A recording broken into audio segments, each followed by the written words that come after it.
సామ్రాజ్యవాదంలో భాగంగా మనం బెంగాల్ మైసూర్ ఆక్రమణలను పూర్తి చేయడం జరిగింది.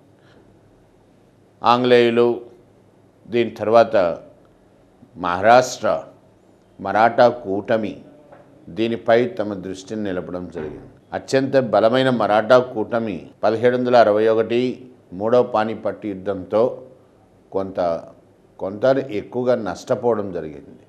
తేరుకోలేని దెబ్బ మరాఠాలు మూడవ పానిపట్టు యుద్ధంలో చవిచూడడం జరిగింది. ఎంత దెబ్బతిన్నా కానీ మరాఠాల శక్తి సామర్థ్యాలు అయితే పూర్తిగా సన్నగిలిపోలేదు.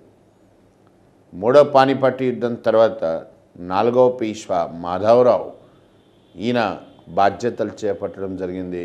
1761 నుంచి 71 దాకా మాధవరావు 4వ పీష్వాగా బాధ్యతలు వహించాడు. మరాఠాల యొక్క గత వైభవాన్ని పునరుద్ధరించడానికి మాధవరావు శాయశక్తులా ప్రయత్నించాడు. ఆంగ్లేయులతో మైత్రి వహించాడు. ఎందుకంటే ఆంగ్లేయులతో శత్రుత్వం పెట్టుకునే స్థితిలో లేరు మరాఠాలు. కనుకనే మాధవరావు ఆంగ్లేయులతో మైత్రి వహించడం కూడా జరిగింది. మాధవరావు హయాంలోనే జోసెఫ్ మ్యాస్టిన్ రాయబార బృందం ఇది కూడా ఆంగ్లేయుల తరఫున పీష్వా కొలువును దర్శించడం జరిగింది. అన్ని పరిస్థితులు మాధవరావు చక్కదిద్దుతున్న సమయంలోనే హఠాత్తుగా 1771లో మాధవరావు చనిపోవడం జరిగింది. మనకు ప్రశ్న రూపంలో ఇవ్వడం జరిగింది.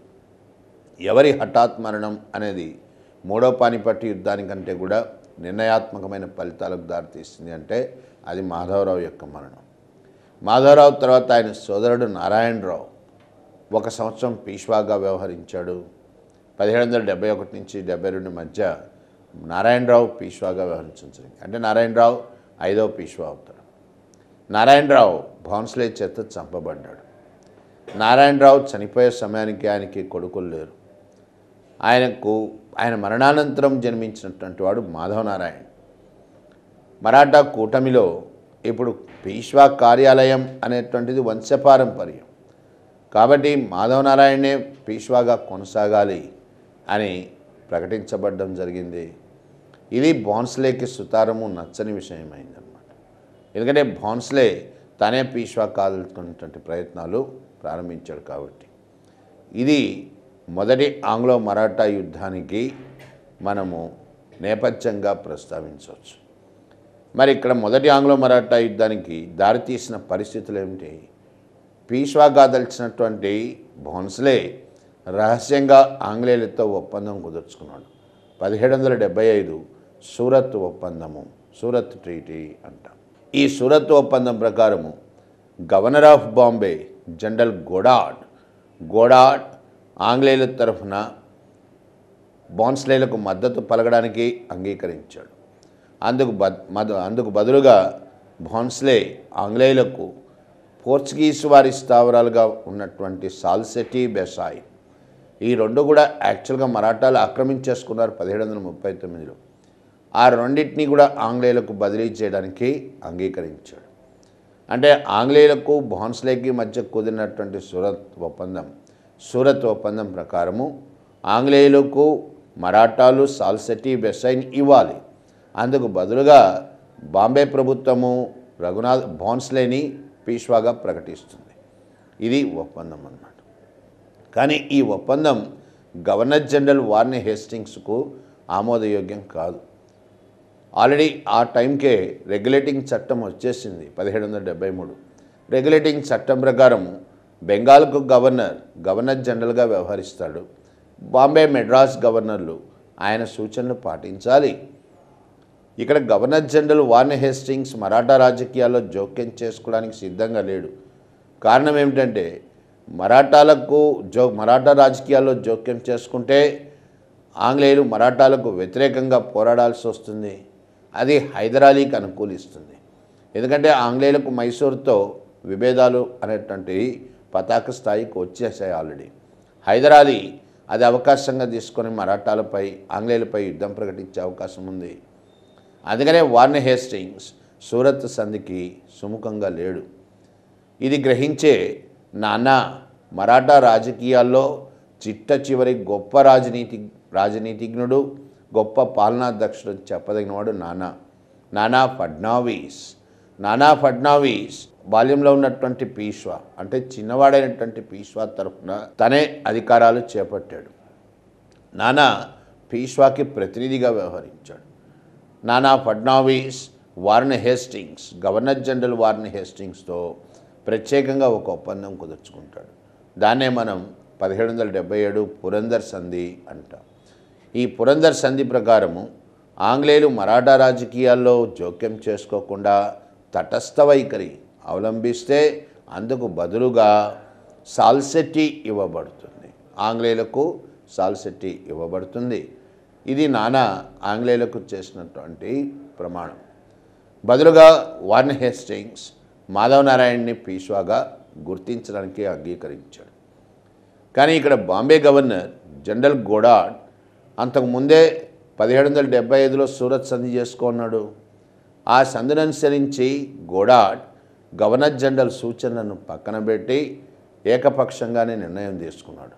మరాఠాలపై యుద్ధం ప్రకటించాడు బాన్స్లేకి మద్దతుగా. ఇది మొదటి ఆంగ్లో మరాఠా యుద్ధం యొక్క ప్రారంభ దశ అని చెప్పచ్చు.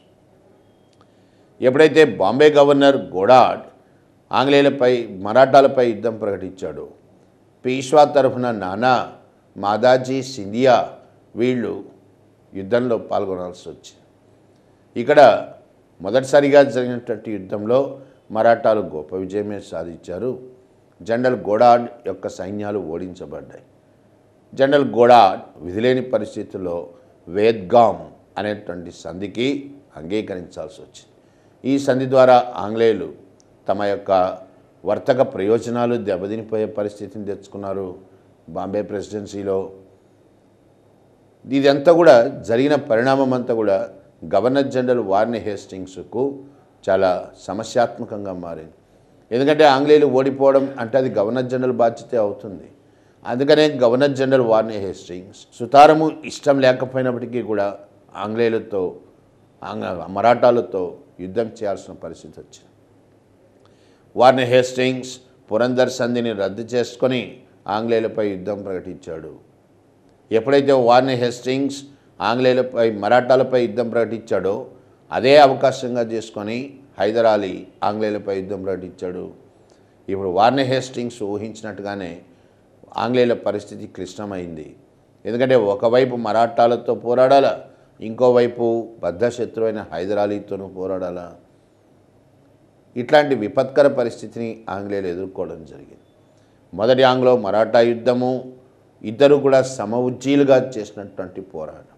కొన్ని చోట్ల ఆంగ్లేయులు విజయం సాధిస్తే కొన్ని చోట్ల మరాఠాలు విజయం సాధించారు. 1779 నుంచి 82 వరకు ఈ యుద్ధం కొనసాగింది. కానీ ఇందువల్ల ప్రయోజనం లేదని రెండు పార్టీలు ఇరు పక్షాలు కూడా గుర్తించాయి. ఎందుకంటే మాధవ్ నారాయణ్ను పీష్వాగా అంగీకరించడానికి వార్న్ హేస్టింగ్స్కి ఏ రకమైనటువంటి అభ్యంతరాలు లేవు. అట్లాగే సాల్సెట్టి ఆంగ్లేయులకి ఇవ్వడానికి మరాఠాలకు అభ్యంతరం లేదు. కాబట్టి యుద్ధం చేయడం నిరర్ధకము అని ఇరు పక్షాలు కూడా అంగీకరించాయి. కాబట్టే మొదటి ఆంగ్లో మరాఠా యుద్ధం 1782 సాల్బై సంధి, సాల్బై అంటాం, సాల్బై సంధితో ముగిసింది. ఈ సంధి షరతులు ఏమిటి? మరాఠాలు ఆంగ్లేయులకు మద్దతు పలకాలి హైదర్ అలీకి వ్యతిరేకంగా. ఆంగ్లేయులు మరాఠాల పీష్వాగా మాధవ్ నారాయణ్ని గుర్తించడం జరుగుతుంది.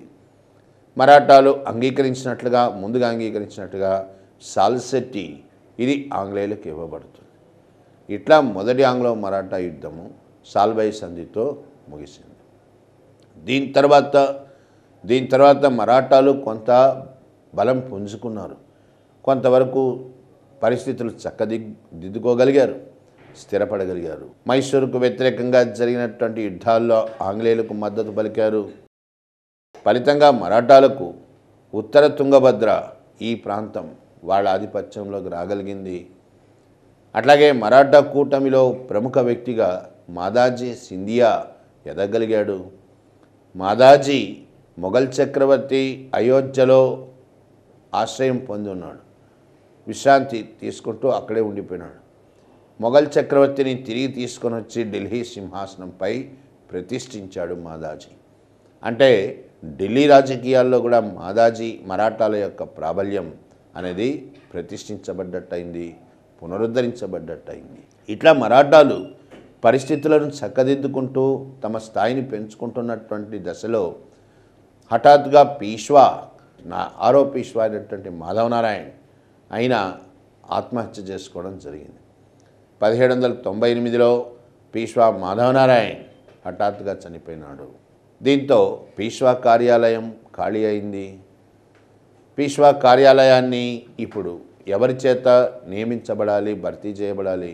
భోన్స్లేల యొక్క వారసుడు మనముడైనటువంటి రెండవ బాజీరావు ఆయన్ని పీష్వాగా ప్రకటించడం జరిగింది. మరాఠా కూటమికి చివరి పీష్వాగా మనకి ఇప్పుడు రెండవ బాజీరావు నియమించబడ్డాడు. రెండవ బాజీరావు 1798లో పీష్వాగా బాధ్యతలు స్వీకరించాడు. 1800లో నానా చిట్ట చివరి గొప్ప రాజనీతిజ్ఞుడు అంటాం మరాఠాలో, నానా ఫడ్నవీస్ చనిపోవడము జరిగింది. ఇది మరాఠాలకు మరొక దెబ్బ అని చెప్పచ్చు. పీష్వాగా వచ్చినటువంటి చిట్ట చివరి పీష్వాగా వచ్చిన రెండవ బాజీరావు మరాఠా కూటమిలో దాదాపు అన్ని శక్తులతోనూ ఒక విధంగా శత్రుత్వాన్ని పెంచుకున్నాడు. ఎవరితోనూ ఆయన సఖ్యతను పాటించలేకపోయినాడు. 1800లో పీష్వా బాజీరావు రెండవ బాజీరావు జస్వంతరావు హోల్కార్ అంటే ఇండోర్కు పాలకులు హోల్కార్, జస్వంతరావు హోల్కార్ యొక్క తమ్ముణ్ణి దౌలత్రావు సింధియా గ్వాలియర్ పాలకులైన సింధియాల సహాయంతో చంపించాడు. పీష్వా రెండవ బాజీరావు జస్వంతరావు హోల్కార్ యొక్క తమ్ముడిని చంపడం జరిగింది పీష్వాల మద్దతుతో. ఇందుకు ఆగ్రహించినటువంటి హోల్కారులు జస్వంతరావు హోల్కార్ పూణేపై దాడి చేశాడు. పీష్వాని ఓడగొట్టాడు. పూణే పట్టణాన్ని దోచుకున్నాడు. తన ప్రతినిధిగా వినాయకరావుని నియమించడం జరిగింది. ఇది ప్రశ్నగా కూడా ఇవ్వడం జరిగింది మనకు. మరాఠా కూటమిలో ఏ శక్తి పీష్వాను ఓడించడం జరిగింది అని. పీష్వాని ఓడించినటువంటి శక్తి హోల్కార్లు, పాలకులు హోల్కార్లు. ఓడిపోయిన పీష్వా గొప్ప అభద్రతాభావానికి గురైనాడు. ఎందుకంటే తిరిగి మళ్ళీ హోల్కార్ దాడి చేయడు అనేటువంటి గ్యారంటీ లేదు, ఆ నమ్మకము అనేటువంటిది లేదు. తిరిగి మళ్ళీ ఏ పరిస్థితులైనా హోల్కార్ దాడి చేస్తే పీష్వా తనని తను కాపాడుకునే స్థితిలో లేడు. అభద్రతాభావానికి గురైనటువంటి పీష్వా గొప్ప తప్పే చేశాడు. ఏమిటంటే ఆంగ్లేయుల యొక్క మద్దతుకై ప్రయత్నించాడు. ఇది మరాఠా కూటమి పతనానికి దారితీసింది. ఒక విధంగా గవర్నర్ జనరల్ వెల్లెస్లీ ఆ టైంకి ఆ కాలానికి గవర్నర్ జనరల్ వెల్లెస్లీ ఈ అవకాశం కోసమే కాచుకొని ఉన్నాడు. ఎందుకంటే 1799 కల్లా టిప్పు సుల్తాన్ని చంపేయడం జరిగింది.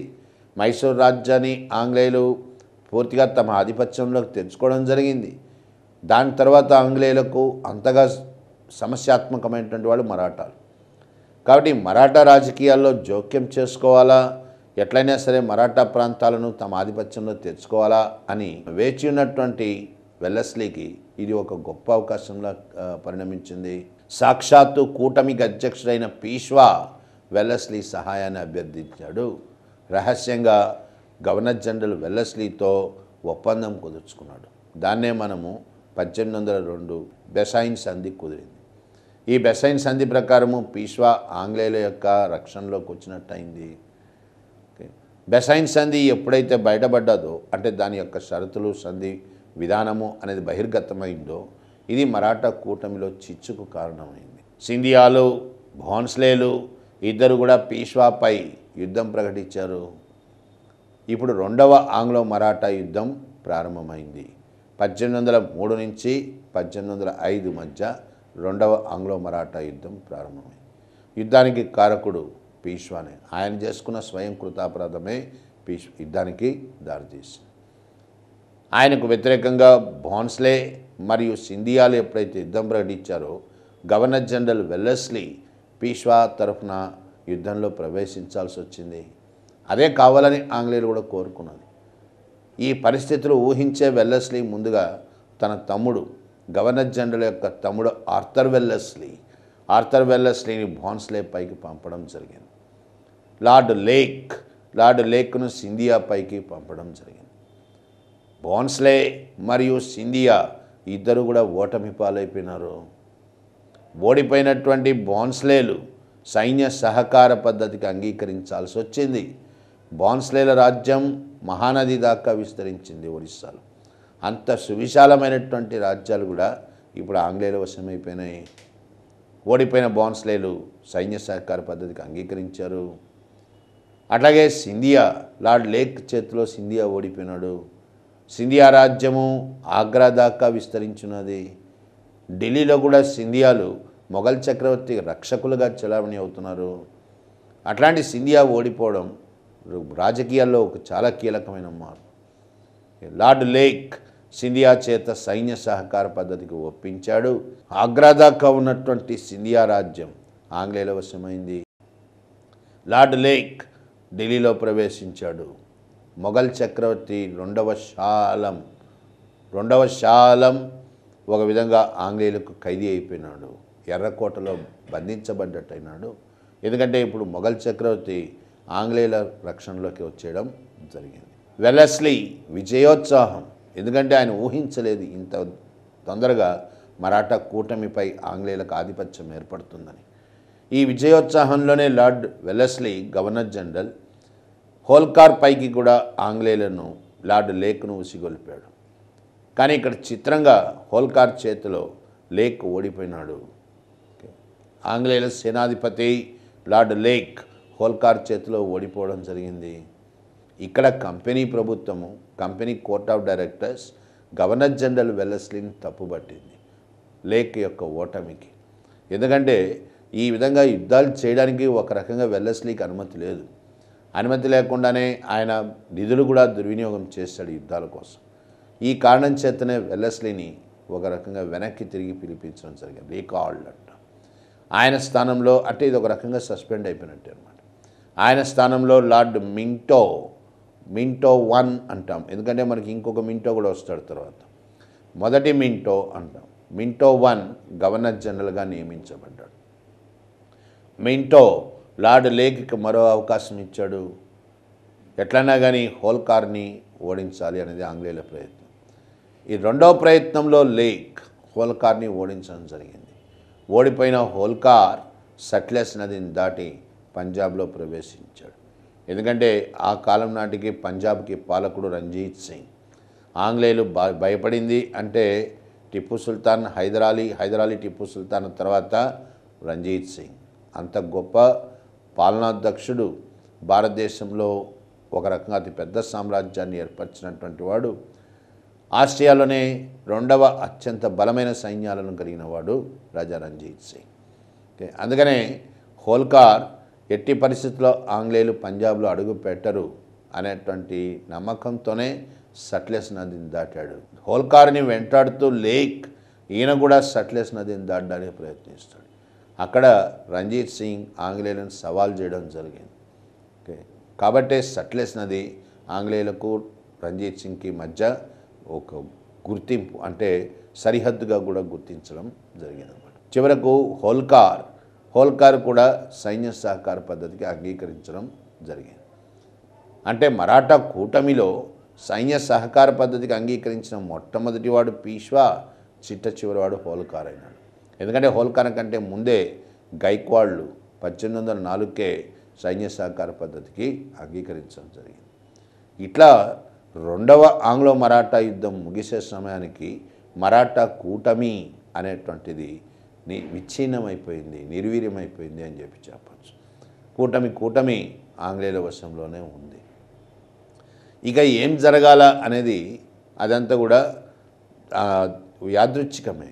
అంటే దాని అది ఎట్లాగో జరుగుతుంది. మరాఠాలు మనుగడను కోల్పోవాల్సిన పరిస్థితి ఏర్పడ్డది. 1818 మూడవ ఆంగ్లో మరాఠా యుద్ధము. మూడవ ఆంగ్లో మరాఠా యుద్ధానికి కూడా కారకుడు పీష్వానే అయినాడు.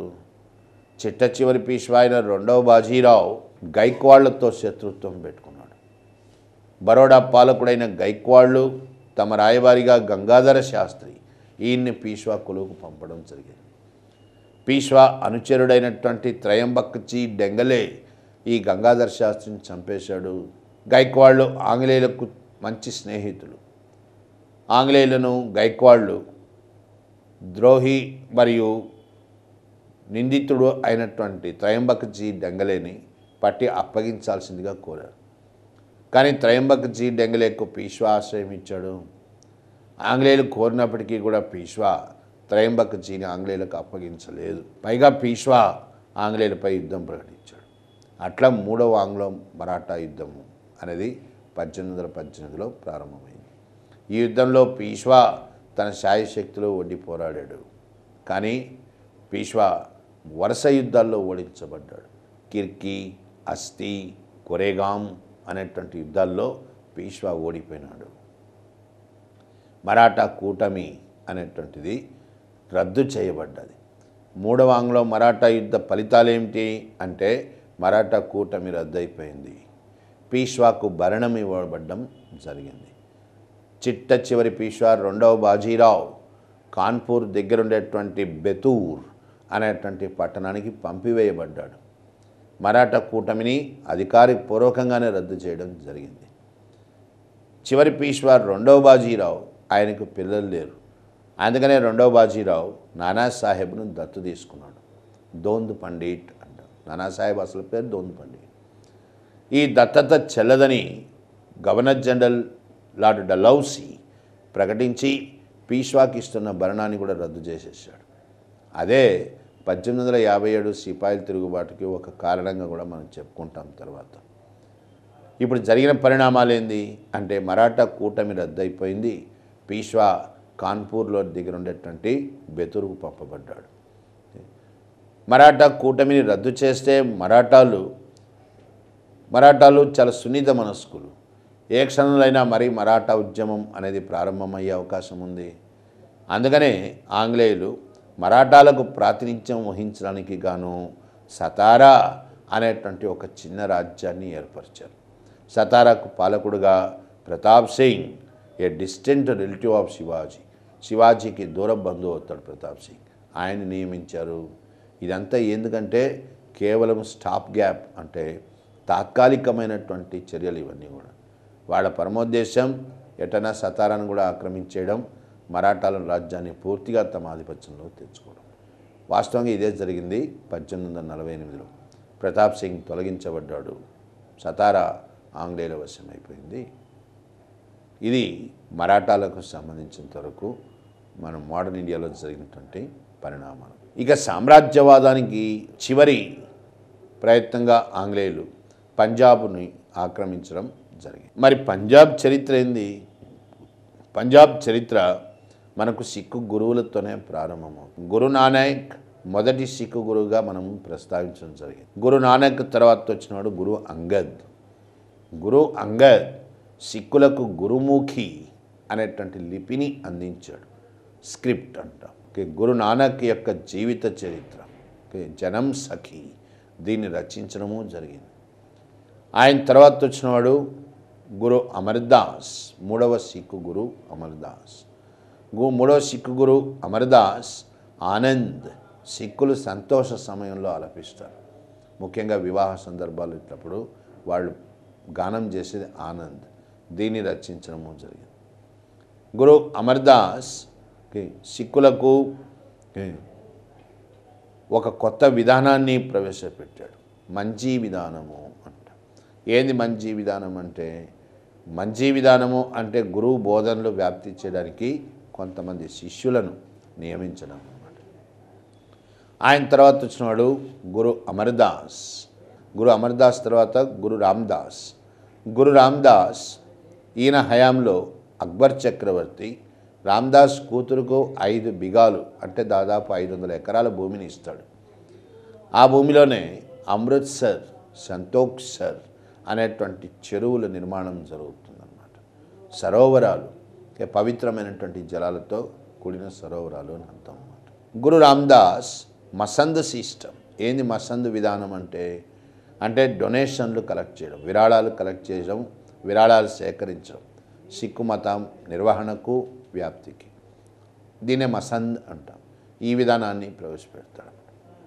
ఆయన తర్వాత వచ్చినవాడు 5వ సిక్కు గురు అర్జున్ దేవ్. అర్జున్ దేవ్ సిక్కులకు పరమ పవిత్రమైనటువంటి గురు గ్రంథ సాహిబ్ అంటాం, ఆది గ్రంథం. దీన్ని కంపోజ్ చేశాడు, దీన్ని సమకూర్చాడు అన్నమాట. ఇక్కడే 5వ సిక్కు గురువుకు జహంగీర్కు మధ్య కూడా అభిప్రాయ భేదాలు వస్తాయి. మొఘల్ చక్రవర్తి జహంగీర్, ఎందుకంటే 5వ సిక్కు గురు సచ్చా పాద్షా తనే నిజమైన చక్రవర్తి అని అర్థం వచ్చేటువంటి బిరుదుతో ఉన్న బిరుదుని తీసుకుంటాడనమాట. అది జహంగీర్కి నచ్చలేదు. పైగా ఆది గ్రంథంలో కొన్ని సూక్తులు, ఖురాన్ సూక్తుల్ని కూడా జత చేయాలి అని జహంగీర్ సూచిస్తాడు. అది గురువు పాటించలేదు. పైగా గురువు జహంగీర్ యొక్క మొదటి కొడుకు ఖుస్రోకు మద్దతు పలుకుతున్నాడు. ఇది కూడా జహంగీర్కు నచ్చని విషయమైంది. ఈ కారణాల చేతనే మొఘల్ చక్రవర్తి జహంగీర్ 5వ సిక్కు గురు అర్జున్ దేవ్ను చంపడానికి ఆజ్ఞలు జారీ చేశాడు. మొట్టమొదటి సిక్కు గురుగా చంపబడ్డవాడు 5వ సిక్కు గురు అయిన అర్జున్ దేవ్. ఇది సిక్కుల్లో గొప్ప అలజడికి కారణమైంది. 6వ సిక్కు గురు గురు హరగోబింద్ సిక్కుల మధ్య సోదరభావం పెంపొందించే విధంగా అకాళీ తఖ్త్ సిక్కుల సోదరభావం అన్నమాట. దానికి ప్రతీకగా అకాళీ తఖ్త్ను స్థాపించాడు. గురు హరగోబింద్ హయాంలో సిక్కులకు మొఘలులకు మధ్య యుద్ధాలు చోటు చేసుకున్నాయి. హరగోబింద్ అమృత్సర్లో హర్మిందర్ సాహిబ్ అనేటువంటి నిర్మాణాన్ని చేపట్టాడు. లోహగర్ అనే కోటను నిర్మించాడు. దీని తర్వాత మనకు 7, 8 సిక్కు గురువులు వస్తారు. గురు హరిరాయ్, గురు హరికిషన్ అత్యంత చిన్న వయసులోనే గురువు అవుతాడు. 5 ఏళ్ళకే గురువు అవుతాడు. ఆయనకు మసూచి సోకడం వల్ల స్మాల్ పాక్స్ అనగా చిన్న వయసులోనే చనిపోవడం కూడా జరుగుతుంది. ఆయన తర్వాత వచ్చినవాడు తేగ్ బహదూర్, 9వ సిక్కు గురు తేగ్ బహదూర్ ఔరంగజేబుకు కొంతకాలం అత్యంత సన్నిహితుడుగా మెలిగాడు. మొఘలుల మన్సబ్దారుగాను వ్యవహరించాడు. కానీ దురదృష్టవశాత్తు ఇద్దరి మధ్య తిరిగి అభిప్రాయ భేదాలు తలెత్తాయి. ఎందుకంటే ఔరంగజేబ్ 1675లో జిజియాను పునరుద్ధరించాడు. ఇది గురువు సహించలేని విషయమే. ఇద్దరి మధ్య అభిప్రాయ భేదాలు వచ్చాయి. 9వ సిక్కు గురైన తేగ్ బహదూర్ ఔరంగజేబ్ చేత చంపబడ్డాడు. ఇది సిక్కుల్లో తీవ్ర అలజడికి దారితీసింది. 10వ సిక్కు గురువు అయినటువంటి గురు గోబింద్ సిక్కుల సమావేశాన్ని నిర్వహించాడు. ఆనందపూర్ సాహీబ్ తీర్మానము చేశాడు. దీంట్లో భాగంగానే సిక్కులైన వాళ్ళు 2 కత్తులు ధరించాలి. గురువు ముఖ్యంగా 2 కత్తులు ధరిస్తాడు. మెరీ, ఫిరి అనే కత్తులు ధరించాలి. ప్రతి సిక్కు కూడా 5 కేలు ధరించాలి. 5 కేలు అంటే కేష్, కృపాన్, కంగా ఇట్లా 5 ధరించడం అన్నమాట. 5 కేలతో వచ్చేటువంటి ధరించాలి. మొట్టమొదటిసారిగా గురు గోబింద్ హయాంలో సిక్కులు ఒక డివోషనల్ సెక్ట్ అంటే దైవాన్ని ఆరాధించేటువంటి సిక్కులు సమాజం కాస్త పోరాట పటిమ కలిగిన శక్తిగా మారింది. A devotional sect being converted into a martial race, పోరాట పటిమ కలిగిన జాతిగా రూపొంది. దాన్నే మనం ఖల్సా అంటాం. సిక్కు సిద్ధ సైన్యం ఖల్సా. ఇది గోబింద్ హయాంలో ఏర్పాటైందన్నమాట. గురు గోబింద్ దురదృష్టవశాత్తు నాందేడ్, మనకు మహారాష్ట్రలో నాందేడ్ అని, అక్కడ చంపబడ్డాడు అన్నమాట. అక్కడే మనకు సిక్కు గురుద్వారా కూడా, గొప్ప గురుద్వారా వెలిసింది కూడా. దీంతో గురువులు అనే వాళ్ళ యొక్క యుగం ముగిసింది సిక్కిజంలో 10వ సిక్కు గురువుతో. గురు గోబింద్ తర్వాత మనకు గురువులు లేరు. చిట్ట చివరి సిక్కు నాయకుడు అని చెప్పుకోదగినటువంటి వాడు పంజాబ్లో సిక్కులకు బందా నాయకత్వం వహించడం జరిగింది. బందా బహదూర్ మొఘలులకు వ్యతిరేకంగా సిక్కులను సమీకరించి యుద్ధాలు చేశాడు. 1715లో బందా మొఘల్ చక్రవర్తి ఫరూక్ సియర్కు పట్టుబడ్డాడు. అట్లా బందా బహదూర్ 1715లో ఉరిదీయబడ్డం జరిగింది. దీని తర్వాత పంజాబ్ మిస్సిల్స్ అనగా జిల్లాలు దాదాపు 12 జిల్లాలుగా విడిపోయింది. ఈ మిస్సిల్స్, వీటిలో బంగీ మిస్సిల్ ఇది అత్యంత బలమైనటువంటిది. సుఖర్ చెకియా మిస్సిల్ ఇది అన్నిటికంటే చిన్నది. మిసిల్ అంటే అరబిక్ పదం జిల్లా అని అర్థం. ఇక్కడి నుంచి మనకు రాజా రంజీత్ సింగ్ ఆయన ఆవిర్భావం ప్రారంభమవుతుంది. పంజాబ్ చరిత్ర ఆయన చుట్టే పరిభ్రమిస్తుంది. మరి ఎవరు రాజా రంజీత్ సింగ్? 1780 నుంచి 1839 దాకా దాదాపు 59 ఏళ్ళు, అంటే 60 ఏళ్ల వరకు రంజిత్ సింగ్ యొక్క ప్రభావం మనకు పంజాబ్లో కనిపిస్తుంది అన్నమాట. రాజా రంజిత్ సింగ్ గుజ్రాన్వాలా అనే చోట జన్మిస్తాడు 1780లో. గుజ్రాన్వాలా సుఖర్ చెకియా మిస్సిల్కి చెందిన ప్రాంతం. సుఖర్ అంటే షుగర్ అనుకోవచ్చు, చక్కెర అని కూడా అంటాం మనం, పంచదార అని. ఇది చాలాసార్లు అడగబడినటువంటి ప్రశ్న కూడా. రాజా రంజిత్ సింగ్ ఏ మిస్సిల్కి చెందినటువంటి వాడు అని, అంటే ఏ జిల్లాకు చెందినవాడు. సుఖర్ చెకియా మిస్సిల్కి చెందినటువంటి వాడు. 17 ఏళ్ల ప్రాయంలో రంజిత్ సింగ్, అంటే 1797 ఆ సంవత్సరం ఇరాన్ పాలకుడైనటువంటి జమాన్ షా భారతదేశంపై దాడికి వస్తాడు. ఆ సమయంలో రంజిత్ సింగ్ జమాన్ షాకి మద్దతు పలకడం జరిగింది. జమాన్ షా యొక్క మద్దతు పలకడం జరిగింది. జమాన్ షా ఇందుకు ప్రతిఫలంగా రంజిత్ సింగ్ను లాహోర్కి గవర్నర్గా నియమించడం జరిగింది. ఇది కూడా మనకు ప్రశ్నగా ఇవ్వబడ్డది. ఎవరు రంజిత్ సింగ్ని లాహోర్కు పాలకుడుగా లేదా గవర్నర్గా నియమించారు? ఆ విధంగా చేసిన జమాన్ షా. ఇంకా అప్పటి నుంచి రంజిత్ సింగ్ తన రాజకీయ ప్రస్థానంలో ఎక్కడా వెనుదిరిగి చూడలేదు. జమాన్ షా పర్షియా చక్రవర్తి రంజిత్ సింగ్కి స్నేహితుడిగా మారడం. రంజిత్ సింగ్ యొక్క ప్రధాన సేనాని హరి సింగ్ గొప్ప పోరాట పటిమ కలిగినటువంటి సేనాని. రంజిత్ సింగ్ పంజాబ్ని విస్తరింపజేస్తూ సింధ్, ముల్తాన్, పెషావర్ మరియు కాశ్మీర్ ఈ ప్రాంతాలు అన్నిటినీ కూడా ఆక్రమించాడు. ఇట్లా ఆధునిక భారతదేశంలో ఒక బలమైనటువంటి రాజ్యాన్ని సిక్కులకు ఏర్పరచగలిగాడు రంజిత్ సింగ్. రంజిత్ సింగ్ యొక్క పరిపాలన ఇది కూడా మనకు కొంచెం ప్రాశస్త్యమైందే. ఏ విధంగా అంటే సిక్కుల యొక్క ప్రాంతం అయినప్పటికీ పంజాబ్లో రంజిత్ సింగ్ చక్కటి సమన్వయాన్ని పాటించాడు.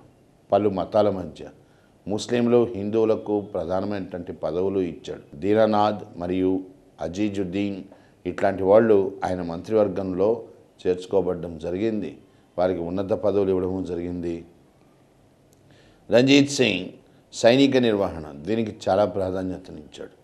పంజాబ్లోని సిక్కు సైన్యాలకు శిక్షణ ఇవ్వడానికి గాను జర్మన్లు, ఇటాలియన్లు వంటి విదేశీయుల్ని వినియోగించాడు. దాంతో సిక్కు సైన్యం దీన్నే ఫౌజ్ ఖాస్ అని పిలవడం జరిగింది. ఇది ఆసియాలోనే చెప్పుకోదగినటువంటి సైన్యాల్లో ఒకటిగా మారింది.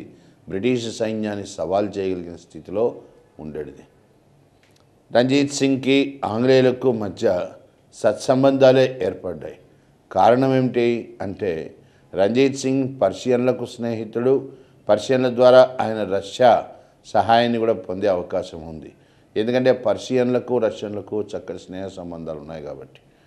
ఒకవేళ రంజిత్ సింగ్పై దాడి చేయడం అంటే జరిగితే చివరకు రష్యా భారత రాజకీయాల్లో ప్రవేశించే అవకాశం ఉంది.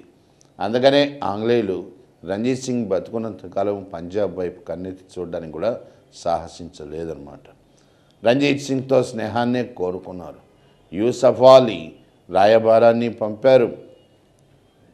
రంజిత్ సింగ్ కొలువుకు అలెగ్జాండర్ బర్న్స్ గొప్ప బహుమానాలను తీసుకుని రావడం కూడా జరిగింది. ఎంపరర్ విలియమ్స్ ద్వారా ఈ బహుమానాలు రంజిత్ సింగ్కి చేర్చబడ్డాయి. ఎంపరర్ విలియమ్స్ పంపగా అలెగ్జాండర్ బర్న్స్ ద్వారా చేర్చబడ్డాయి అన్నమాట. అట్లాగే రంజిత్ సింగ్ ఆయనకు ఆరోగ్యం ఎప్పుడు సరిగా ఉండేది కాదు. అందుకనే ఆంగ్లేయులు డాక్టర్ ముర్రే అనే ఒక వైద్యుడిని కూడా రంజిత్ సింగ్ కొలువుకు పంపడం జరిగింది. ఇంతకుముందే ప్రస్తావించాం మనం. ఆంగ్లో మరాఠా యుద్ధాలు జరుగుతున్నప్పుడు ఓడిపోయినటువంటి ఇండోర్ పాలకుడు హోల్కార్ సట్లెజ్ నదిని దాటి రంజిత్ సింగ్ యొక్క రాజ్యంలో ప్రవేశించాడు అని. హోల్కార్ను వెంటాడుతూ లేక్ కూడా సట్లెజ్ నదిని దాటడానికి ప్రయత్నిస్తాడు. ఆ ప్రయత్నాన్ని రంజిత్ సింగ్ సవాల్ చేయడం జరిగింది. దీన్నే మనము తర్వాత ఏమని చెప్పుకున్నాము అంటే సట్లెజ్ నది ఆంగ్లేయులకు రంజిత్ సింగ్కి మధ్య సరిహద్దుగా పరిగణించబడ్డది. దీన్ని ధృవీకరిస్తూ 1809లో అమృత్సర్ సంధి అనే సంధి కూడా చేసుకోబడ్డది. గవర్నర్ జనరల్ మింటో మరియు రంజిత్ సింగ్ మధ్య ఈ సంధి కుదిరింది. దాన్ని అనుసరించి సట్లెజ్ సరిహద్దుగా గుర్తించబడ్డది. 1832లో పర్షియాలో ఒక సంక్షోభం తలెత్తింది. పర్షియాలో అంతర్యుద్ధం ప్రారంభమైంది. దోస్త్ మొహమ్మద్ మరియు షుజా అనేటువంటి ఇద్దరి మధ్య పర్షియాలో రాజకీయ సంక్షోభం చోటు చేసుకుంది, అంతర్యుద్ధం. దీంట్లో షుజా రాజా రంజీత్ సింగ్ మరియు ఆంగ్లేయుల మద్దతును ఆశించాడు.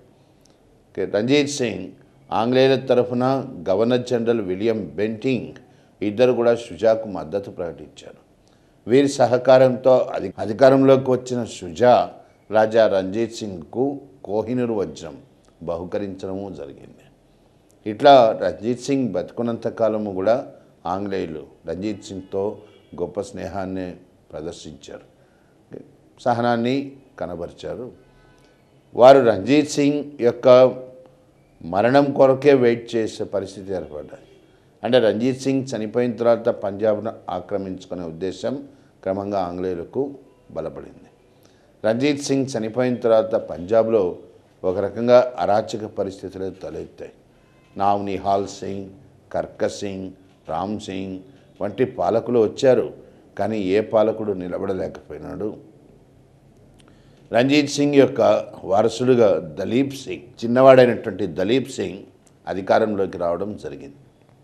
దలీప్ సింగ్ తరఫున రాణి జిందాన్ ఈమె కూడా పరిపాలనలో ప్రవేశించింది, పరిపాలనను పర్యవేక్షించింది. ఇక్కడి నుంచి ఆంగ్లేయులకు సిక్కులకు మధ్య మనకు యుద్ధాలు తలెత్తే పరిస్థితి ఏర్పడ్డది. ఎందుకంటే కారణాలు ఇక్కడ రెండు ఉన్నాయి. సిక్కులకు అభద్రతాభావం కలిగించే విధంగా 1843లో ఆంగ్లేయులు సింధును ఆక్రమించారు. దాదాపుగా పంజాబ్ను చుట్టుముట్టినట్టుగా అయింది. రెండోది, అమృత్సర్ సంధిని అనుసరించి సట్లెజ్ నదిని సరిహద్దుగా గుర్తించాలి, కానీ దీన్ని గుర్తించడానికి ఇరు పక్షాలు కూడా సిద్ధంగా లేవు. ఆంగ్లేయులు సంధిని ఉల్లంఘించి పంజాబ్లో ప్రవేశించాలని, సిక్కు సర్దారులు ఈ సంధిని ఉల్లంఘించి తమ సామ్రాజ్యాన్ని విస్తరింపజేయాలని ఇద్దరి వైపు నుంచి కూడా ప్రయత్నాలు ప్రారంభమైనాయి. ఆ కారణం చేతనే లూధియానాలో బ్రిటిష్ రెసిడెంట్ కమిషనర్ అయినటువంటి బ్రాడ్ఫుట్ కూడా అమృత్సర్ సంధి చెల్లదు అని ప్రకటన చేయడం జరిగింది. దీనివల్లనే మొదటి ఆంగ్లో సిక్కు యుద్ధం అనివార్యమైంది. 1845-46 మొదటి ఆంగ్లో సిక్కు యుద్ధం చోటు చేసుకుంది. ఈ యుద్ధంలో సిక్కులు వీరోచితంగా పోరాడినప్పటికీ ఓడిపోయినారు. యుద్ధము 1846 లాహోర్ సంధి దీంతో ముగిసింది. ఈ సంధిలో సిక్కులు 1,50,00,000 రూపాయలు, 1.5 కోటి రూపాయల వరకు పరిహారం చెల్లించాల్సిందిగా కోరడమైంది. అందుకు బదులుగా సిక్కులు కొంత మేరకు, సగం మేరకు, దాదాపు 75 లక్షల వరకు సిక్కులు పరిహారంగా చెల్లించారు. మిగిలిన పరిహారం నిమిత్తం సిక్కులు కాశ్మీర్ను ఆంగ్లేయులకు దారదత్తం చేశారు. ఇదే కాశ్మీర్ను ఆంగ్లేయులు రాజా గులాబ్ సింగ్ కుటుంబానికి అమ్మివేయడం జరిగింది. వారి ద్వారా 1 కోటి రూపాయల దాకా ఆంగ్లేయులు తిరిగి పొందడం జరిగింది.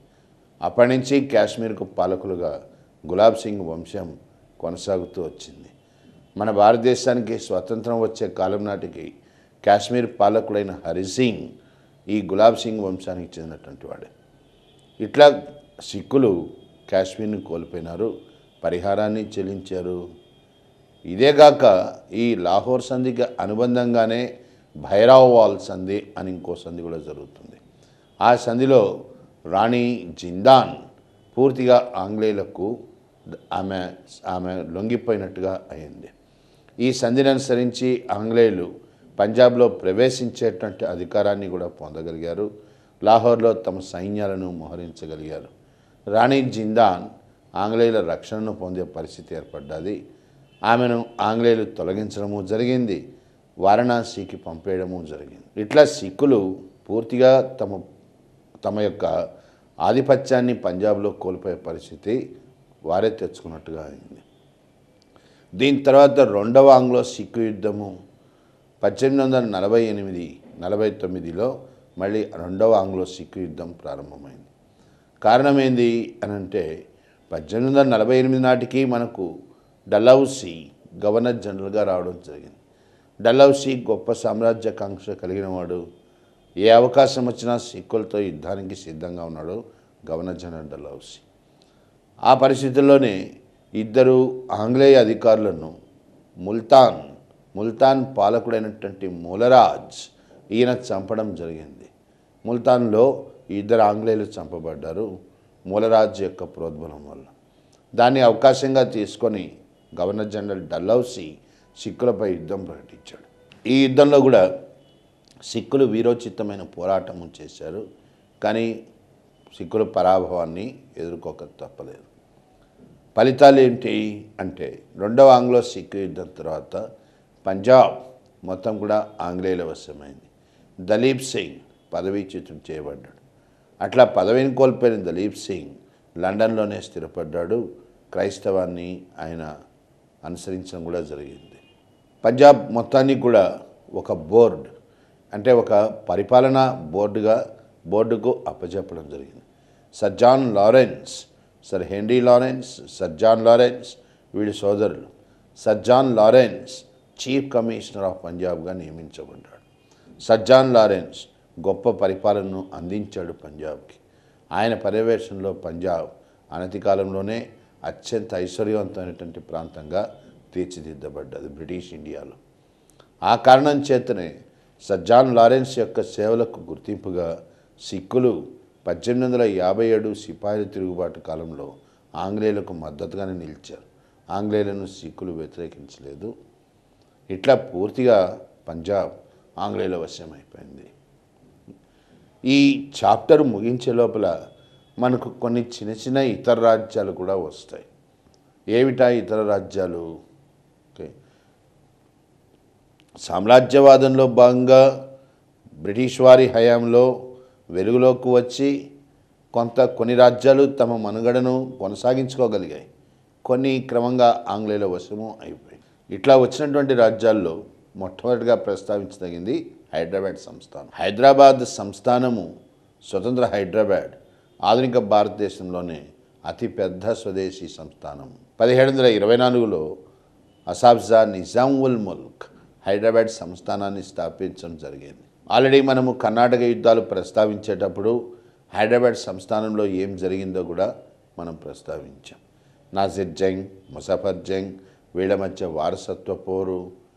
ఈ పోరులోనే ఆంగ్లేయులు ఫ్రెంచ్ వారు జోక్యం చేసుకోవడము, ముజఫర్ జంగ్ చంపబడ్డము. ఆయన తర్వాత ఫ్రెంచ్ వారు సలాబత్ జంగ్ని హైదరాబాద్ సంస్థానానికి నవాబ్గా ప్రకటించడము. నవాబ్గా ప్రకటించబడ్డ సలాబత్ జంగ్ ఫ్రెంచ్ వారికి ఉత్తర సర్కార్లు ఇవ్వడము. ఇవన్నీ కూడా మనం ఆల్రెడీ ప్రస్తావించాం. సలాబత్ జంగ్ తర్వాత సింహాసనానికి వచ్చినటువంటి, అంటే హైదరాబాద్ నవాబ్ అయినటువంటి నిజామాలి సుదీర్ఘకాలం పరిపాలించాడు. ఆయన పాలన సుదీర్ఘమైంది కాబట్టే అప్పటి నుంచి పాలకులకు నైజాం లేదా నిజాంలు అని పిలవడం జరిగింది. నిజామాలి రాజధానిని కూడా మార్చాడు. ఔరంగాబాద్ నుంచి హైదరాబాద్కు మార్చడం జరిగింది. నిజామాలి 1798లో గవర్నర్ జనరల్ వెల్లెస్లీ ప్రవేశపెట్టినటువంటి సైన్య సహకార పద్ధతి, దీనికి అంగీకరించడం జరిగింది. అట్లా ఆధునిక భారతదేశంలో సైన్య సహకార పద్ధతికి అంగీకరించినటువంటి మొట్టమొదటి పాలకుడు నిజామాలి అయినాడు. నిజామాలి ఆంగ్లో మైసూర్ యుద్ధాల్లో పాల్గొన్నాడు. అందుకు ప్రతిఫలంగా ఆంగ్లేయులు ప్రస్తుత రాయలసీమ జిల్లాలను ఇచ్చారు, తిరిగి వెనక్కి తీసుకున్నారు. ఎందుకంటే వారి సైన్యాల నిర్వహణ భారం నిమిత్తము ఏ ప్రాంతాలైతే ఇవ్వబడ్డాయో అవి తిరిగి తీసుకోబడ్డాయి. నిజామాలియే వీటిని ఆంగ్లేయులకు దారదత్తం చేయడం జరిగింది. అందుకనే వాటిని దత్త మండలాలు, సీడెడ్ డిస్ట్రిక్ట్స్ అని పిలవడం కూడా జరిగిందనమాట. ఇతని తర్వాత సికిందర్ జా అధికారంలోకి రావడం జరిగింది. సికిందర్ జా హయాంలోనే మనకు సికింద్రాబాద్ నిర్మాణం, సికింద్రాబాద్కు శంకుస్థాపన జరిగింది. దీని తర్వాత హైదరాబాద్ సంస్థానంలో మనకు ప్రధానమంత్రి, అంటే హైదరాబాద్ సంస్థానంకి ప్రధానిగా వ్యవహరించినటువంటి సలార్ జంగ్ ఆయన వెలుగులోకి రావడం జరిగింది. ముగ్గురు నవాబులకు ప్రధానమంత్రిగా పనిచేసిన సలార్ జంగ్ గొప్ప సంస్కరణలు ప్రవేశపెట్టాడు. అసలు పేరు తురాబ్ అలీ ఖాన్ అని అంటామన్నమాట. మహబూబ్ అలీ తర్వాత వచ్చినటువంటి నవాబ్ అంటే చిట్ట చివరి నవాబ్ మీర్ ఉస్మాన్ అలీ. వీళ్ళ కాలంలో హైదరాబాద్ సంస్థానం కొంత పురోగతి సాధించింది. ముఖ్యంగా మీర్ ఉస్మాన్ అలీ గొప్ప సంస్కరణలను ప్రవేశపెట్టాడు. హైదరాబాద్లో పలు కట్టడాలు, పలు డ్యామ్లు, ఆనకట్టలు, నిజాం సాగర్, అలీ సాగర్ వంటి ఆనకట్టలు వీటి నిర్మాణాన్ని చేపట్టడం జరిగింది. అట్లాగే ఉస్మానియా యూనివర్సిటీ శంకుస్థాపన చేయడం జరిగింది. 1919 నుంచి మనకు ఉస్మానియా యూనివర్సిటీ పనిచేయడం కూడా ప్రారంభమైంది. ఈ సంస్కరణలు చేపట్టినప్పటికీ కూడా నవాబుల పరిపాలనలో ప్రజలకు హక్కులు లేని పరిస్థితి ఏర్పడ్డది. బయట భారత స్వాతంత్రోద్యమం ప్రారంభమైంది. ఆధునిక భారతదేశంలో ప్రజా పోరాటాలు చోటు చేసుకుంటున్నాయి మానవ హక్కుల కోసం. స్వదేశీ సంస్థానమైనటువంటి హైదరాబాద్లో కూడా ప్రముఖమైనటువంటి ప్రజా పోరాటాలు ప్రారంభమైనాయి. ఉస్మానియా యూనివర్సిటీ విద్యార్థుల వందే మాతరోద్యమం ప్రారంభమైంది. 1946లో గొప్ప పోరాటంగా మనం స్తుతించేటువంటి తెలంగాణ సాయుధ పోరాటము ప్రారంభమైంది. క్రమంగా తెలంగాణ సాయుధ పోరాటం బలపడి హైదరాబాద్ సంస్థానం మొత్తం విస్తరించే పరిస్థితి ఏర్పడ్డది. అదే సమయంలో భారతదేశానికి స్వతంత్రం సంప్రాప్తించింది. 1947 ఆగస్టు 15న భారతదేశానికి స్వతంత్రం వచ్చే కాలం నాటికి హైదరాబాద్లో అలజడులు అంటే సాయుధ పోరాటం ఒక రకంగా పతాక స్థాయికి చేరుకున్నదన్నమాట. భారత ప్రభుత్వానికి హైదరాబాద్ సమస్య ఒక ప్రధాన సమస్యగా కూడా పరిణమించింది. ఎందుకంటే హైదరాబాద్ నవాబ్ మీర్ ఉస్మాన్ అలీ భారతదేశంలో హైదరాబాద్ను కలపడానికి సిద్ధంగా లేడు. పైకి ప్రకటన అనేటువంటి చేసినప్పటికీ, అంగీకరించినప్పటికీ స్టాండ్ స్టిల్ అగ్రిమెంట్ అంటే యథాతథ స్థితిని కొనసాగించడానికి అంగీకరించినప్పటికీ రహస్యంగా నవాబ్ పాకిస్తాన్తో సంప్రదింపులు ప్రారంభించాడు. పాకిస్తాన్ ప్రధాని లియాఖత్ అలీతో రహస్య సంప్రదింపులు చేశాడు. ఇవన్నీ భారత ప్రభుత్వం దృష్టికి వచ్చాయి. భారత ప్రభుత్వం పంపించిన రాయబారాలన్నింటినీ కూడా నవాబ్ తిరస్కరించాడు.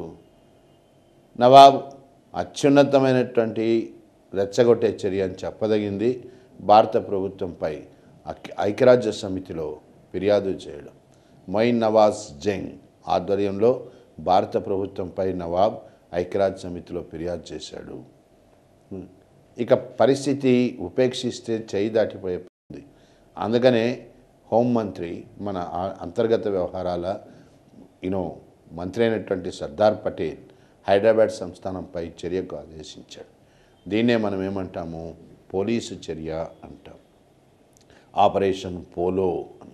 ఆపరేషన్ పోలో అనే పోలీసు చర్య ద్వారా జనరల్ జేఎన్ చౌదరి నేతృత్వంలో భారత సైన్యాలు హైదరాబాద్ను ముట్టడించడం జరిగింది. సో సెప్టెంబర్ 13న 1948 సెప్టెంబర్ 13న ఈ చర్య ప్రారంభమైంది. 4 రోజుల తర్వాత అంటే సెప్టెంబర్ 17వ తేదీ నవాబ్ ఓటమిని అంగీకరించాడు. ఇట్లా హైదరాబాద్ సంస్థానం మనకు భారతదేశంలో కలిసిపోవడం జరిగింది. దీని తర్వాత అయోధ్య హైదరాబాద్తో పాటుగా ఒక స్వతంత్ర రాజ్యంగా ఏర్పరచబడ్డది అయోధ్య. దీన్నే మనము అవధ్ అని కూడా పిలుస్తాం. అసాబ్జా నిజాం ఉల్ ముల్క్కు సన్నిహితుడుగా అయోధ్యను స్థాపించినటువంటి వాడు సాదత్ ఖాన్. ఇద్దరు కూడా అంటే అసాబ్జా మరియు సాదత్ ఖాన్లు ఇద్దరు కూడా మొఘల్ కొలువులో తురానీ వర్గానికి నాయకులు అన్నమాట. మొఘల్ చక్రవర్తి మొహమ్మద్ షా పోకడలతో విసిగిపోయిన వీరిద్దరు కూడా స్వతంత్ర రాజ్యాలు ఏర్పరచుకోవడం జరిగింది. ఇట్లా 1719 కల్లా సాదత్ ఖాన్ స్వతంత్ర అయోధ్య రాజ్యాన్ని ఏర్పరచుకోగలిగాడు. అయోధ్య పాలకులు నవాబు వజీర్లు అని పిలువబడతారు. అంటే వాళ్ళు అయోధ్యకు నవాబులుగా వ్యవహరిస్తారు, ఢిల్లీలో మొఘల్ చక్రవర్తికి వజీర్లుగా వ్యవహరిస్తారు. అందుకని వాళ్ళని నవాబ్ వజీర్లు అని మనము పిలవడం జరిగేదన్నమాట. సాదత్ ఖాన్ 1739లో నాదిర్ షా భారతదేశంపై దాడికి వస్తాడు. అప్పుడు మొఘల్ చక్రవర్తికి నాదిర్ షాకు మధ్య సాదత్ ఖాన్ మధ్యవర్తిత్వం నడుపుతాడు. కానీ అనుమానాస్పద స్థితిలో సాదత్ ఖాన్ ఆత్మహత్య చేసుకోవడం జరిగింది. సాదత్ ఖాన్ తర్వాత వచ్చినటువంటి పాలకులు నవాబ్ షుజావుద్దౌలా హయాంలో బక్సర్ యుద్ధము 1764 బక్సర్ యుద్ధం జరిగింది. ఈ యుద్ధంలో ఓడిపోయిన షుజావుద్దౌలా అలహాబాద్ సంధికి అంగీకరించాడు. రాబర్ట్ క్లైవ్తో జరిగినటువంటి అలహాబాద్ సంధిలో షుజావుద్దౌలా నష్టపరిహారం కింద 40 లక్షలు చెల్లించుకున్నాడు. అలహాబాద్, కారా జిల్లాలను ఆంగ్లేయులకు దారదత్తం చేశాడు. దీని తర్వాత షుజావుద్దౌలా గవర్నర్ జనరల్ వార్నర్ హేస్టింగ్స్ ఈయనతో కూడా సంధి చేసుకుంటాడు. ఆ సంధినే మనము వారణాసి సంధి అంటాం. 1774 ఆ సంధిని అనుసరించి వార్నర్ హేస్టింగ్స్ రోహిల్ఖండ్ ఈ ప్రాంతాన్ని అయోధ్యలో కలపడానికి అంగీకరిస్తాడు. అందుకు గాను కొంత ఆంగ్లేయులకు ముట్టజెప్పడానికి దాదాపు 20 లక్షల రూపాయలను షుజావుద్దౌలా అంగీకరించడం జరిగింది. వారణాసి సంధిని అనుసరించే వార్నర్ హేస్టింగ్స్ రోహిల్ఖండ్పై దాడి చేశాడు. రోహిల్ఖండ్ను కాస్త అయోధ్యలో కలపడము జరిగింది. దీని తర్వాత షుజావుద్దౌలా చనిపోయినాడు. ఆయన వారసుడుగా వచ్చినటువంటి అసఫుద్దౌలాకి ఏ అయితే చెల్లిస్తామో అని అంగీకరించారో అది చెల్లించలేకపోయినాడు. ఆ కారణం చేతనే Warren Hastings begums of Awadh రాణులపై కొంత అరాచకాలకు పాల్పడ్డాడు.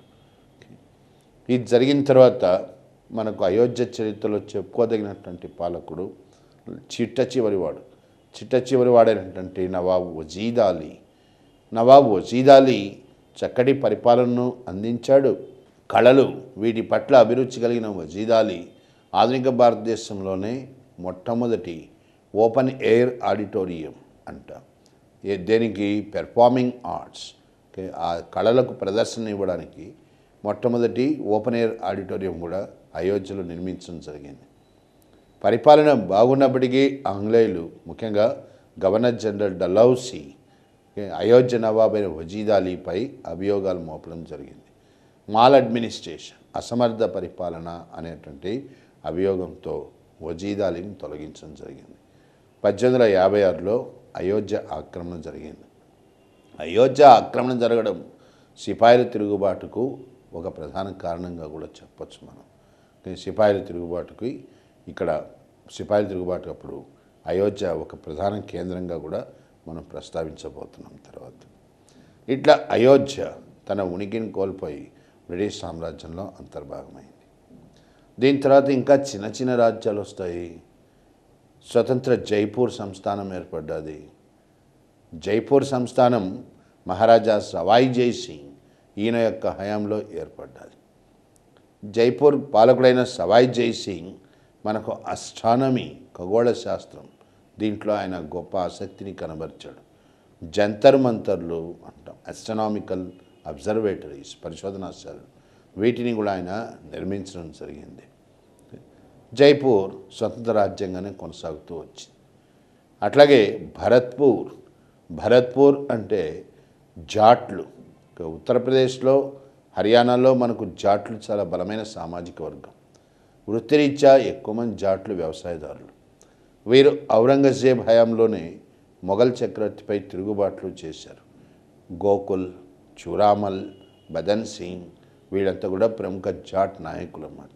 జాట్లు స్వతంత్ర భరత్పూర్ సామ్రాజ్యాన్ని నిర్మించడం జరిగింది. ఈ స్వతంత్ర భరత్పూర్ రాజ్యంలో మనకు ప్రముఖంగా ప్రస్తావించదగినటువంటి పాలకుడు సూరజ్మల్కి అతన్ని మనము జాట్లకు అరిస్టాటిల్ అని మనము ప్రస్తావించడం జరిగింది. The Aristotle of Jats, Aristotle కాదండి, ప్లేటో ఆఫ్ జాట్స్ అని సూరజ్మల్ను మనం ప్రస్తావించడం జరిగింది. సూరజ్మల్ హయాంలోనే జాట్లు సికింద్రాలో ఉండేటువంటి అక్బర్ సమాధి దీనిపై దాడి చేశారు. సమాధిని అపవిత్రం చేశారు. అది కూడా ఒక క్వశ్చన్గా ఇచ్చారు. ఎవరి హయాంలో జాట్లు సికింద్రాలోని అక్బర్ సమాధిపై దాడి చేసి దాన్ని ధ్వంసం చేయడం జరిగింది అని. అది జరిగింది సూరజ్మల్ హయాంలో జరిగిందనమాట. ఇట్లా భరత్పూర్ సంస్థానం ఇది కూడా స్వతంత్ర సంస్థానంగానే కొనసాగింది. అట్లాగే దక్షిణాదిలో మనకు ట్రావెంకోర్ తిరువనంతపురం మొట్టమొదటిసారిగా ఆంగ్లో మైసూర్ యుద్ధాల్లో వెలుగులోకి వచ్చింది. స్వతంత్ర ట్రావెంకోర్ సంస్థానం దీనికి స్థాపకుడు రాజా మార్తాండవర్మ గొప్ప సంస్కరణలను ప్రవేశపెట్టాడు. ట్రావెంకోర్ సంస్థానము ఆధునిక భారతదేశ స్వదేశీ సంస్థానాల్లోకెల్లా ఇంగ్లీషు విద్యను మొట్టమొదటిసారిగా ప్రవేశపెట్టినటువంటి మొట్టమొదటి సంస్థానమైంది. అట్లాగే సతీ సహగమనాన్ని కూడా ఇది నిషేధించినటువంటి మొట్టమొదటి సంస్థానము ట్రావెంకోర్ సంస్థానం. రాజా రవివర్మ మనము ఆధునిక భారతదేశంలో చిత్రకళకు పితామహుడిగా మనము ఈయన్ని కీర్తిస్తాం. The father of modern Indian painting అంటాం. రాజా రవివర్మ మార్తాండవర్మ కులువుకు చెందినటువంటి వాడు అన్నమాట. ఇట్లా ట్రావెంకోర్ సంస్థానము చెప్పుకోదగ్గ పురోగతిని సాధించింది. ఆంగ్లేయులకు మద్దతు పలికింది మైసూర్ సంస్థానానికి వ్యతిరేకంగా. కానీ హైదరాలీ టిప్పు సుల్తాన్లు చనిపోయిన తర్వాత ఆంగ్లేయులు ఈ సంస్థానం పైన దాడులు చేయడం జరిగింది. 1805లో వేలుతంబి ద దివాన్ ఆఫ్ ట్రావెంకోర్ సంస్థానానికి ఆయన దివాన్. ఆయన ఆంగ్లేయుల యొక్క విధానాలకు వ్యతిరేకంగా తిరుగుబాటు చేశాడు. వేలుతంబి ఉరిదీయబడ్డాడు. 1805లోనే ట్రావెంకోర్ సంస్థానాన్ని ఆంగ్లేయులు తమ వశం చేసుకోవడం జరిగింది. ఇట్లా స్వదేశీ సంస్థానాల్లో కొన్ని మనం ప్రముఖంగా ప్రస్తావించాల్సి వచ్చిందన్నమాట.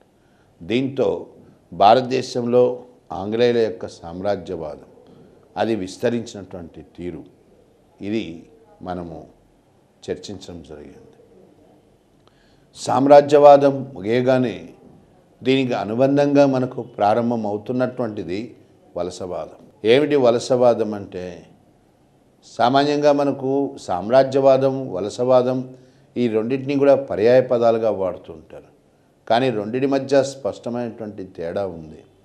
సామ్రాజ్యవాదం అంటే ఒక బలమైన రాజ్యం వేరొక రాజ్యంపై తన బలాన్ని ప్రదర్శిస్తూ రాజకీయపరమైన నియంత్రణ చేస్తుంది, ఆ ప్రాంతాన్ని ఆక్రమిస్తుంది, పరిపాలిస్తుంది. దీన్ని మనం క్లుప్తంగా సామ్రాజ్యవాదం అని చెప్పవచ్చు. వలసవాదం అంటే రాజకీయపరమైనటువంటి ఆక్రమణే కాదు, ఆక్రమించబడినటువంటి ప్రాంతంలో అన్ని రంగాలలోనూ కూడా మార్పులు తీసుకురాబడతాయి.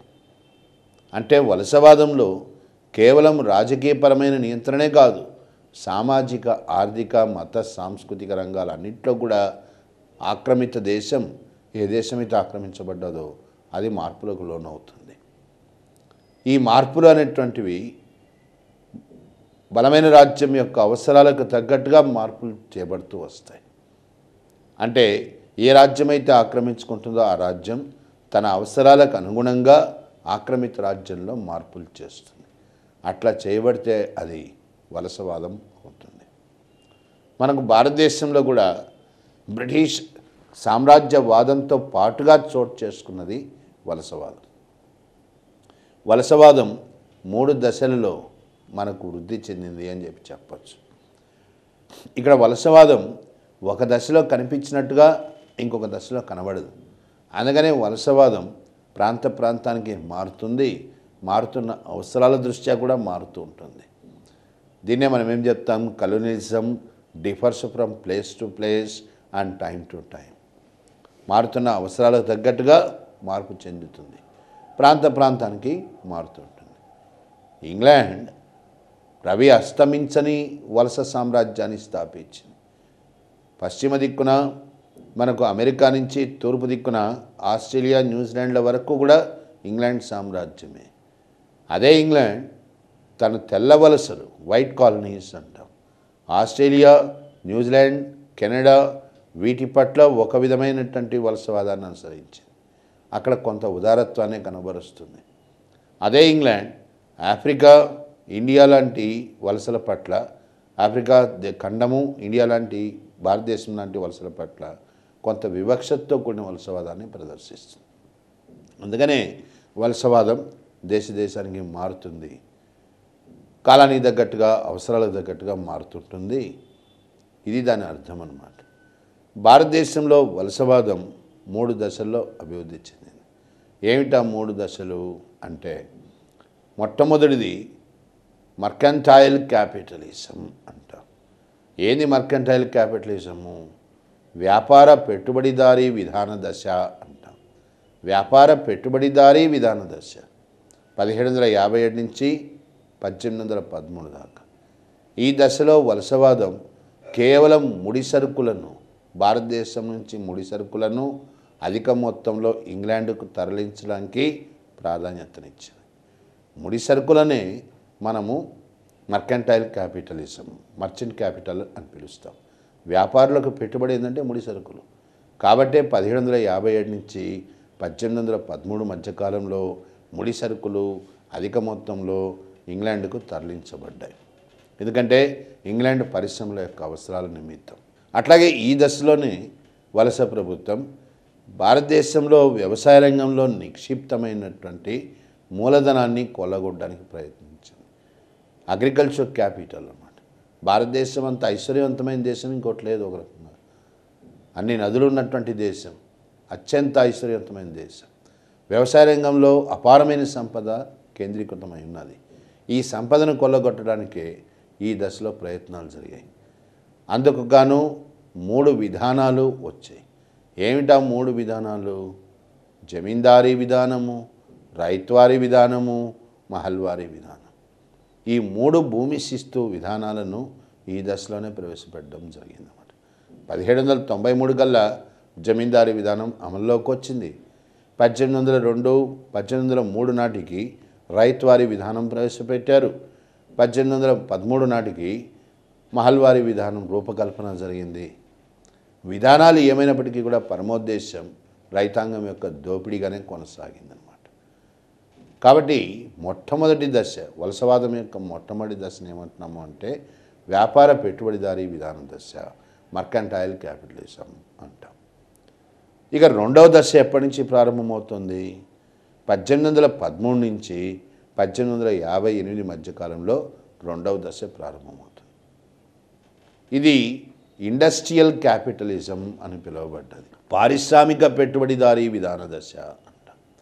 ఏంది పారిశ్రామిక పెట్టుబడిదారీ విధాన దశ అంటే, ఈ దశలో ఇంగ్లాండ్ భారతదేశాన్ని కేవలం ముడి సరుకులు అందించే దేశంగానే కాకుండా ఇంగ్లాండ్లో తయారైనటువంటి పారిశ్రామిక ఉత్పత్తులను కొనుగోలు చేసే దేశంగా కూడా మార్చింది. అంటే మనము కేవలం ముడి సరుకులు అందించడమే కాదు, ఇంగ్లాండ్లో తయారవుతున్నటువంటి వస్తువులకు మార్కెట్గా మన దేశ వ్యవస్థ మార్చబడ్డదన్నమాట. వారికి ఇవ్వాల్సిన ముడి సరుకులు మనమే ఇవ్వాలి, వాళ్ళు ఉత్పత్తి చేసినటువంటి వస్తువులను మనమే కొనుగోలు చేయాలి. ఈ స్థితికి తీసుకురావడం జరిగింది. అట్లాగే ఇంగ్లాండ్ ఒక కొత్త విధానాన్ని కూడా పాటించింది. ఏమిటా విధానము అంటే, వ్యూహాత్మకంగా మరియు ఒక ఉద్దేశపూర్వకంగా స్వదేశీ భారతదేశ పరిశ్రమలను దెబ్బగొట్టే విధానం. భారతదేశ పరిశ్రమ దెబ్బతింటే కానీ ఇంగ్లాండ్ పరిశ్రమలకు లాభం చేకూరదు. కాబట్టి ఒక విధాన పద్ధతిలో, ఒక క్రమ పద్ధతిలో స్వదేశీ భారతదేశ పరిశ్రమలను దెబ్బగొట్టే ప్రయత్నము ప్రారంభమైంది. నెక్స్ట్ అదేవిధంగా ఈ దశలో ఆధునిక పరిశ్రమలు అయినటువంటి తోటల పెంపకం, దీన్నే మనం ప్లాంటేషన్ ఇండస్ట్రీ అంటాం. మనకు మొట్టమొదటి పరిశ్రమ ప్లాంటేషన్ ఇండస్ట్రీ, భారీ పరిశ్రమ అన్నమాట. అట్లాగే రైల్వేలు, cement, jute, plus iron and steel, banking, ఇట్లాంటి ఆధునిక పరిశ్రమలు. ఈ పరిశ్రమలన్నీ కూడా ఈ దశలోనే ప్రారంభమైనాయి. ఎందుకు వస్తున్నాయి ఈ పరిశ్రమలు అంటే, భారతదేశంలో పారిశ్రామికీకరణ పెంపొందించడం అనేది కాదు అక్కడ ఉద్దేశం. ఒక వ్యూహాత్మకంగా భారతదేశంలో ఉన్నటువంటి వనరులను కొల్లగొట్టడం. వనరులు కొల్లగొట్టాలంటే పరిశ్రమలు పెట్టాలి. ఇట్లా ఈ దశ మొత్తం కూడా 1813 నుంచి 1858 మధ్యకాలంలో మనకు కేవలం పారిశ్రామికీకరణ, పారిశ్రామికపరమైనటువంటి విధానాలు స్పష్టంగా కనిపిస్తాయి. వీటి పరమోద్దేశం వనరులను కొల్లగొట్టడం అన్నమాట. అందుకు అనుగుణంగానే ఈ దశలో స్వేచ్ఛా వ్యాపారం కూడా ప్రవేశపెట్టబడ్డది. ఫ్రీ ట్రేడ్ అంట. 1813 చార్టర్ చట్టము, 1833 చార్టర్ చట్టము వంటి చార్టర్ చట్టాలు ప్రవేశపెట్టబడ్డాయి. ఈ చార్టర్ చట్టాలు భారతదేశ మార్కెట్ వ్యవస్థను మరింతగా విస్తరింపజేశాయి. స్వేచ్ఛా వ్యాపారం, పరిపూర్ణమైన స్వేచ్ఛా వ్యాపారం ప్రవేశపెట్టబడ్డది. ఈ పరిపూర్ణమైనటువంటి స్వేచ్ఛా వ్యాపారం ద్వారా ఆంగ్లేయ వర్తకులు భారతదేశంతో విస్తృతంగా వ్యాపారం చేయడం జరిగింది. కానీ భారతీయ వర్తకులు మాత్రం ఇంగ్లాండ్తో వర్తకం చేయడానికి ఈ స్వేచ్ఛా వ్యాపారం వర్తించలేదన్నమాట. అంటే అర్థం ఏంటంటే స్వేచ్ఛా వ్యాపారం కింద వారు స్వేచ్ఛగా మన ఆర్థిక వ్యవస్థలోకి ప్రవేశించవచ్చు, కానీ మనం స్వేచ్ఛగా వారి ఆర్థిక వ్యవస్థలోకి ప్రవేశించలేము అని అర్థం అన్నమాట. వారి మార్కెట్ వ్యవస్థలోకి ప్రవేశించలేము. ఇట్లాంటి విధానం వల్ల భారతదేశ పరిశ్రమలు, భారతదేశ ముడి సరుకులు ఇవన్నీ దోపిడీకి గురైనాయి. ఇక మూడో దశను ఏమంటాము వలసవాదంలో అంటే ఫైనాన్షియల్ క్యాపిటలిజం అంటాం, ద్రవ్య పెట్టుబడిదారీ విధాన దశ అంటాం. 1858 నుంచి ఇది చోటు చేసుకుంది. ఈ దశలో ఇంగ్లాండ్ తనకు సమకూరిన సంపద, భారతదేశాన్ని దోచుకోవడం వల్ల ఏ మేరకైతే సంపద సమకూరిందో దాన్నే తిరిగి భారతదేశ పరిశ్రమల్లో పెట్టుబడిగా పెట్టింది. ఇట్లాంటి పెట్టుబడులు పెట్టడం వల్ల క్రమంగా భారతదేశం యొక్క పారిశ్రామిక ప్రగతి, దానిపైన పారిశ్రామిక ప్రగతి మరియు పరిశ్రమలపైన ఇంగ్లాండ్ తన యొక్క ఆధిపత్యాన్ని నెలకొల్పుకోగలిగింది. ఇట్లా వలసవాదం అనేటువంటిది 3 దశల్లో చోటు చేసుకున్నది. మరి ఈ వలసవాదం యొక్క ఫలితాలు ఏంది?